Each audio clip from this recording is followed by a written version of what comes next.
Okay, what's up, my homies? Everyone read you from the gates to the days, and everyone inside and outside that rage. I hope everyone is having a lovely, beautiful, and amazing day so far.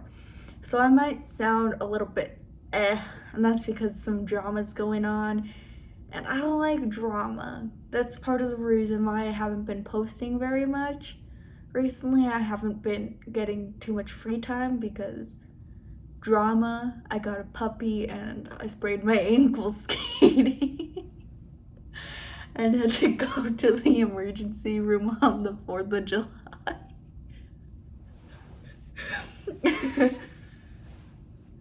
Anyways, so today's video is another video for my American Killers series, and this is for the state of Idaho. And I know in my last video I was joking around saying, oh, next I'm gonna do Idaho next. I actually did turn out doing it because I have this app. It's like a wheel app thingy, and you like press it and then it spins around, and you know, that's how I choose my states, is that app, you know. So, you know, today's Idaho. I also have like a long list, like I think it's like 38 cases that I want to cover. So is gonna be a little bit of those thrown in every now and then. But yeah. So before we get started, this video does contain mentions of sexual assault, child abuse, and the death of a child. The last two aren't super heavily mentioned, but still, if that is something that you do not want to hear, I highly suggest that you click out of this video. But anyways, if you're still here, let's get into this video. So Anna Elizabeth Trueblood was born in Keatsville, Missouri on October 16th, 1892. Sorry if I keep looking down at my notes, I'm trying to get the dates right. So she went by Lida. No clue where that name came from, but yeah, she went by Lida. Not much is known about her childhood though, so I'll tell you as much as I do know, because since this is an older case, there isn't very much information out there, which sucks, you know.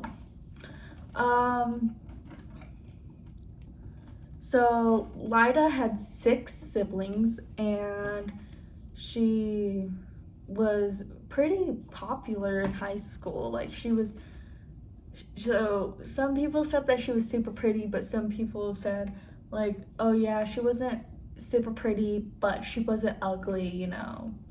So she was like that, you know. Some people thought she was pretty, some people didn't.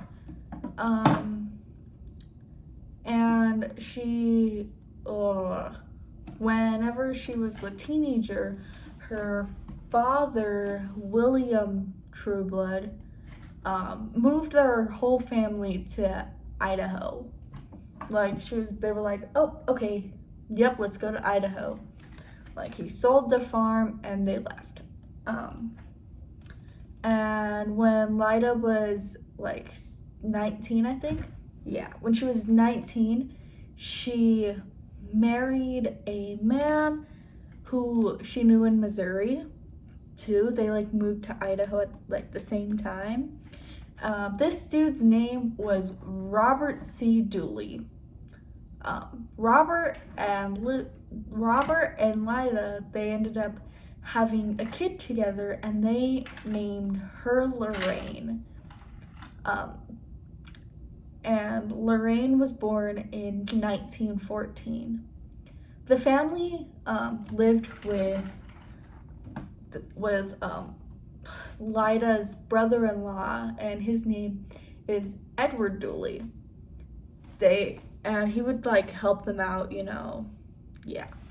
But Edward, he took out a life insurance policy. Well, he took out a life insurance policy, right? He made a life insurance policy, and it would be payable to Lida and Robert. Sorry, I'm bad with names and cases like this. there's like so much people involved, and so you know. So if anything happened to Edward and, you know, he wasn't there, he just kind of went like, peace out, you know, they would get the money. So eventually Edward did die from typhoid fever in 1915. So guess who got the money? Lida and Robert. Then a few months later, months later, guess who else dies? Robert. Robert died also from typhoid fever. Because at this time, influenza and typhoid fever, they were like super big and they were like killing people, you know? So, you know, they died. So Lida got $2,000 from Edward dying. And then she got $2,500 from Robert dying. And then when Lorraine was 2 years old, she dies too. But it was because she drank dirty water from a like dirt fountain, which I don't know what that is. I guess I should have looked that up. But I don't know what that is, so if you do know what it is, you should like tell me in the comments. But if you don't know what it is either, then yeah, I guess I'll look it up and I'll say in the next video what it is, or I'll comment it, be like, hey, you know, a dirt well is this. The Dooley's dad, you know, Edward and Robert's dad, he had his suspicions, you know. He was like, I feel like something bigger's going down, you know. And so then in 1917, Lida married another man named William McAfee, and William went by Billy, so I will address him as Billy. And she convinced him to move to Montana with her. She turned into Hannah Montana for a minute. But they moved to Montana because she was still grieving over the loss of her family. You know, like pretty much like her whole family died, which is really sad. Like other than like her siblings and her dad, you know, I don't know what's going on with her mom. I guess I should have looked into that, but in all the articles I read, it never said anything about her mom, so I have no clue. So they were in Montana, right? And then Billy, he made a life insurance policy, right? And he took out a life insurance policy. And then in 1918, he died from influenza and diphtheria. But Lida didn't get any money from this. She buried Billy in Twin Falls, Iowa. That's where they were, right? That's where like her whole family is buried, and that's where she was living before. She buried him in Twin Falls next to her daughter Lorraine, which is you know. As I said, Lida didn't get any money from this, but she did sell their ranch that they had. Like, you know, not like the dressing ranch, but, you know. So in 1919, Lida married a man named Harlan Lewis. Once again, I'm so sorry if I'm mispronouncing these names. You know, I don't pronounce things right a lot. But then only 3 months after getting married, guess who dies? Harlan dies. And Lida, Lida, she gets $12,000 from insurance money. Now, I'm not saying she's a gold digger, but sheesh, Lida. Anyways, She then, like, tried to ignore the fact and tried to hide the fact that she did get married again and another one of her husbands was dead. And, you know, it sounds like this woman is very, very unlucky. Like, sheesh, dang. So, you know, and I'm not sure how Harlan dies, but he died. Then she moved back to Idaho, because she was still in, like, Montana.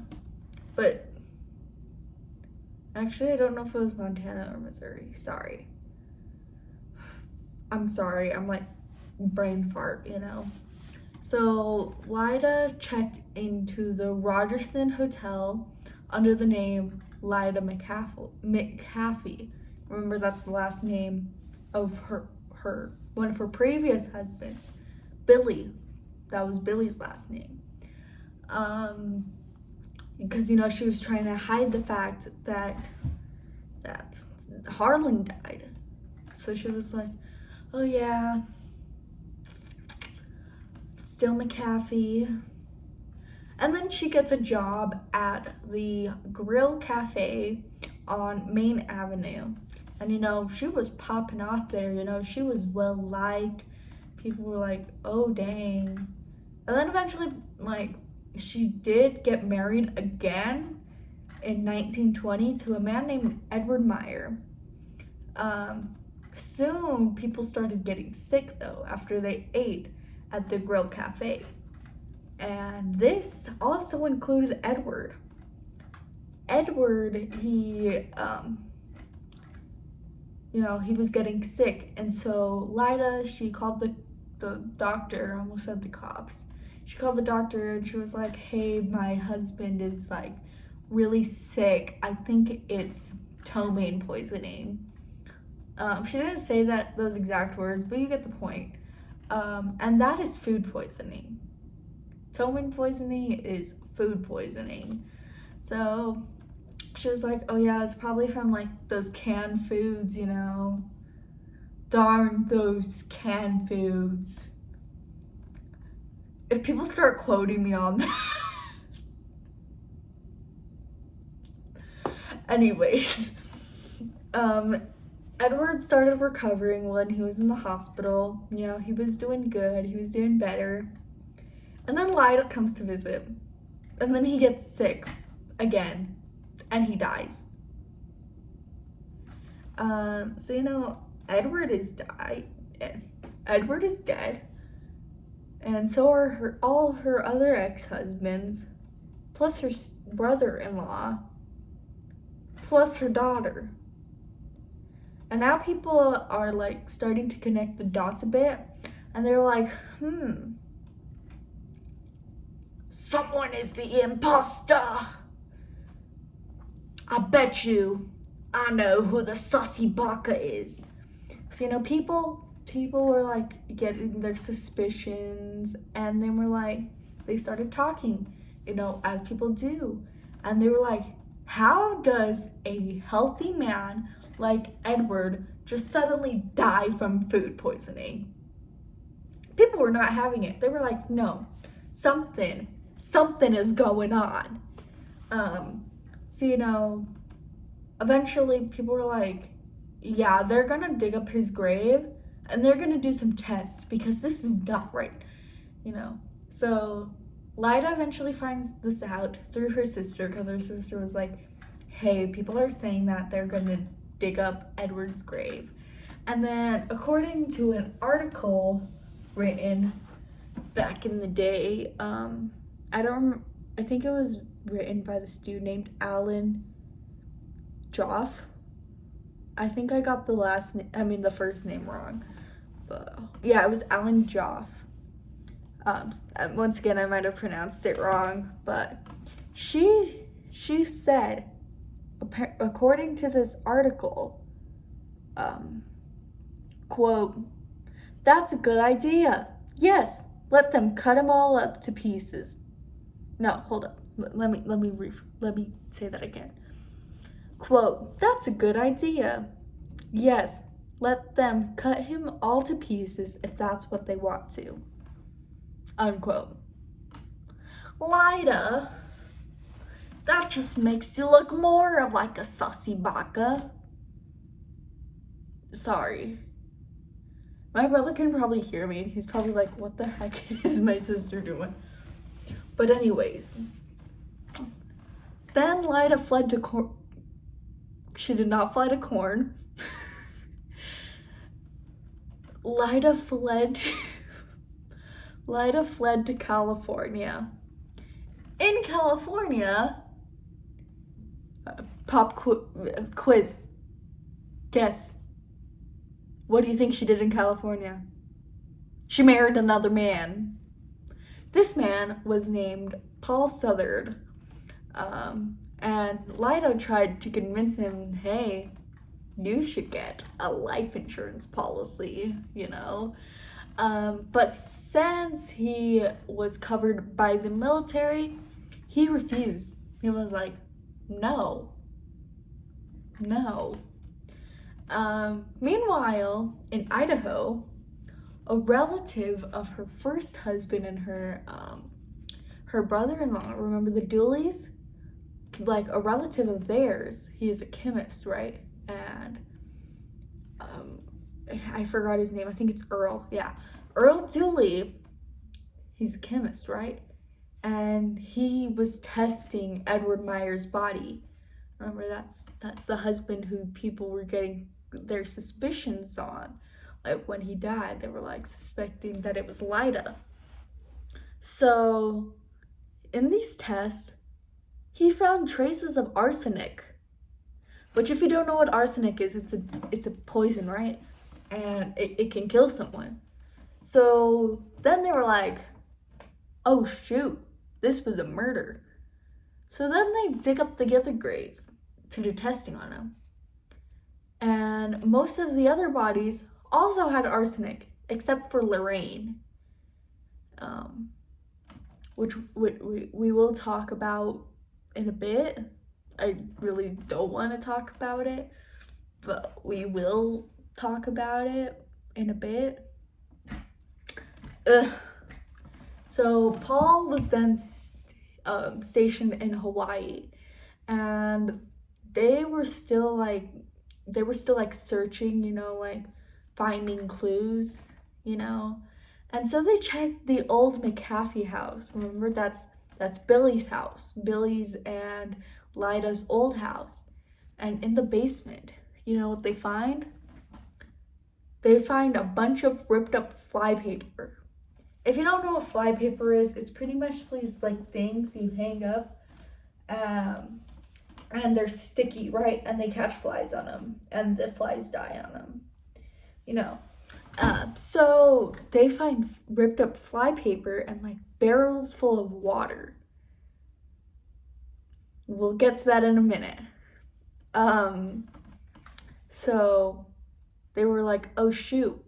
Then in Hawaii, the authorities in Hawaii, they like got Lida and they were like keeping her with them until the other authorities from like Idaho came over to come pick her up and like, hey, you're arrested on suspicion of murder. We think you killed your husbands. They probably didn't say that, but they do arrest her, and then Paul is like, oh no, I am not having this.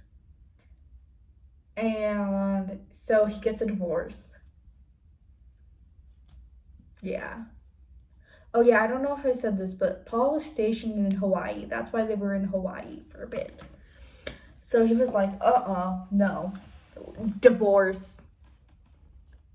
I almost said something else. Oh, that would not be bad. I would get a lot of hate if I said that. So he was like, I'm not having it. Divorce. So, you know, then trial went on in 1921, and it was the front page of New York Times. It was the front page of New York Times, which is crazy. Like, sheesh, dang, Lida. But then Lyda was found guilty of second-degree murder of Edward Meyer. The other cases only had circumstantial evidence, and they believed that little Lorraine, baby Lorraine, the 2-year-old, they believed that she was starved to death. Oh my gosh, it's so sad. So, she was sentenced to 10 years to life in the state penitentiary. Penitentiary? I don't know how to say it. Penitentiary? You get the point. But she was sentenced to 10 years to life. But she would not complete the sentence.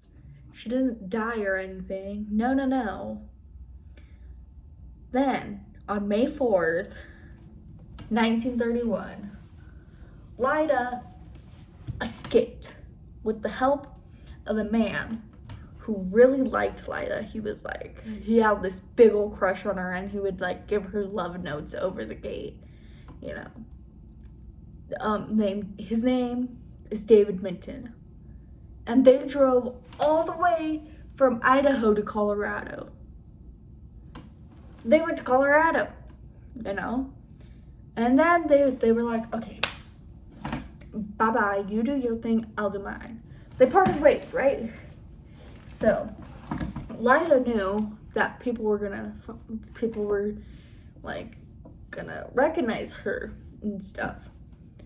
So, she dyed her hair dark because there was a $50 reward for her capture. I didn't know if I said that. I don't think I said that. Yeah, there was a $50 reward for her capture. But she dyed her hair darker, and she now went by the name Fern Zellers Rains. And then she told people that she was a nurse and that she was a very good cook. Yeah.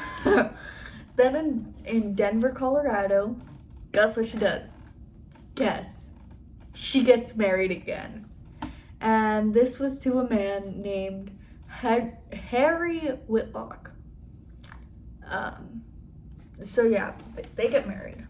And I'm not sure what happens after that, because I couldn't find very much of their relationship after they got married. But yeah, they got married. So then the authorities caught up to David Minton, because remember, he's the one who helped Lyda escape. They caught up to him and they're like, hey, we know you helped her escape. And then he just spilled the tea. He was like, oh yeah, you caught me. Lyda is now going under the name Fern Zellers Rains. She's telling people that she's a nurse and a good cook. So, police find her, and then she gets arrested. And then she stayed in the state penitentiary of Idaho. I almost said Iowa. Of Idaho. Until October of 1941, when she was paroled. And then, you know what she does when she gets out?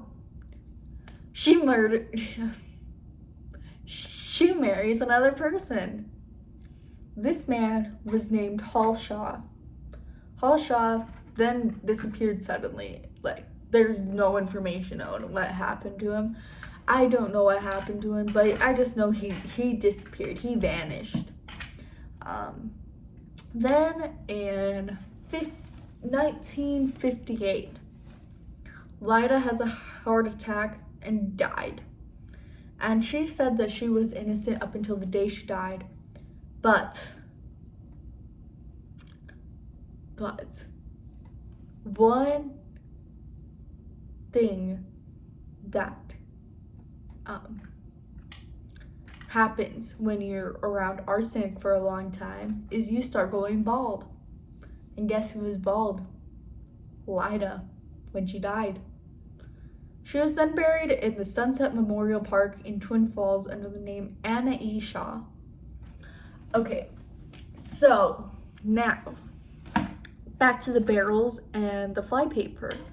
She was known as Flypaper Lida because she would like rip up pieces of flypaper which at the time they contained arsenic in them, and she would boil them. She would boil these flypapers to get the poisons out, and then she would put it in her husband's food. And that's how she almost got away with murder. If she really did murder the Dooleys and her daughter, then yeah, she did technically get away with murder there. And if she did murder her other husband, Billy, if she murdered them, which I don't know if she did. I think she did, but I don't know. I feel like she did. But anyways, that is it for this video. Oh, yeah. Case suggestions. If you have any suggestions of a video of a case you would want me to make a video on, please either comment the case or fill out my case suggestions form, which will be in the description, or you can email me, or you can contact me on Discord. Honestly, any works. You can like add me on Discord and stuff. All that stuff will be in the description. Yeah. Anyways, ow. That is it. And I don't know if I said this in the beginning, but this case might have sounded familiar because it is very similar to the Vallow case. Lori Vallow and all them. Yeah. Very similar. It's kind of wow. Anyways, that's it. Bye-bye. Have a great rest of your day. Bye.